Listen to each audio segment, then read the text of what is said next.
Aditya Thackeray narco टेस्टला तयार का होत नाहीत? दिशा सायलेंट मृत्यू प्रकरणावरून भावना गवळी यांनी हा सवाल केलेला आहे। आदित्य ठाकरे नार्को टेस्टला का तयार होत नाहीयेत असा सवाल भावना गवळी यांनी केलेला आहे। दिशा सायलेंट मृत्यू प्रकरणावरून भावना गवळी यांनी हा सवाल केला आहे।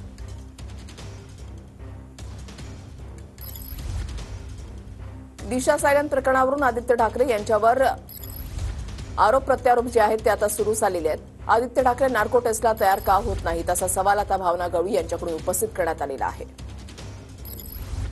दिशा सायलेंट प्रकरणामध्ये जेव्हा आम्ही एखादा आवाज उठवतो त्यावेळेला त्या ठिकाणी राज्य सरकारची आताची भूमिका काय आहे आणि आता हा जो काही ओझा या नावाच्या वकिलांनी जो काही आरोप लावलेला आहे, जे काही पत्रकार परिषद घेतलेली आहे 376 दाखल करा म्हणून त्या ठिकाणी सांगितलेलं आहे। आणि याच्यामध्ये जे काही आरोपी आहेत आदित्य ठाकरे यासाठी नार्को टेस्टला का तयार होत नाही हा पण आमचा या ठिकाणी मुद्दा आहे। गृह राज्यमंत्री या ठिकाणी आहे, त्यांनी याच्यावर ते स्टेटमेंट करावं की कालची जी पत्रकार परिषद झाली त्यावर ते राज्य सरकारने तात्काळ दखल घेतली का।